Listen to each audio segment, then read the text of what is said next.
আসসালামু আলাইকুম।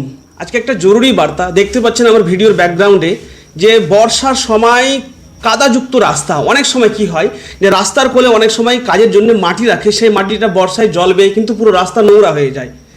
এই ভিডিওতে আমরা দেখলাম আমাদের হেল্পিং হ্যান্ড একটা এনজিও সংস্থা, আমাদের না আমার বন্ধুরা হবে, সেই হেল্পিং হ্যান্ডের সদস্যদের আমি ধন্যবাদ জানাই তারা এত সুন্দর একটা কাজ করার জন্যে।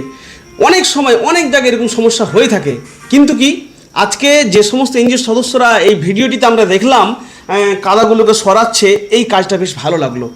শুনুন, সব কাজ তো আর সরকারের উপর ডিপেন্ড করে হয় না, সব কাজ সরকারের উপর নির্ভর করে হয় না। এরকম কাজগুলো ছোটোখাটো যদি কোথাও মাটি জমে থাকে, দায়িত্ব হবে আশেপাশে কোনো যুবক লোক হোক বা সতর্কবান মানুষ হোক, সে কাদাগুলো কোদালে দিয়ে সরিয়ে দিয়ে রাস্তাটা একটু জল ঢেলে পরিষ্কার করে দেওয়া।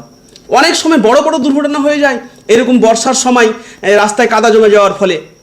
তাই এখন বর্ষার সময় মোথাবাড়ি রাস্তা হোক, ন্যাশনাল হাই হোক, যেখানে হোক না কেন, যদি রাস্তার কোলে মাটি রাখা থাকে আর বর্ষার জন্য জল বেয়ে পুরো কাদাটা নোংরা হয়ে যায়, রাস্তাটা নোংরা হয়ে যায় কাদা দিয়ে, সেই জলটা কিন্তু অনেক সময় বাইক পড়ে যায়, গাড়ি পড়ে যায়, অ্যাক্সিডেন্ট হয়ে যায়।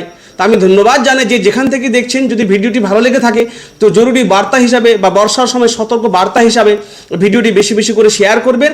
আর হেল্পিং হ্যান্ড যে সমস্ত সদস্যরা এই কাজটা করছে তাদেরকে অসংখ্য অসংখ্য ধন্যবাদ জানাই। আজ এই পর্যন্তই জরুরি বার্তার জন্য এই ভিডিওটি। সকলে ভালো থাকুন। আসসালামু আলাইকুম।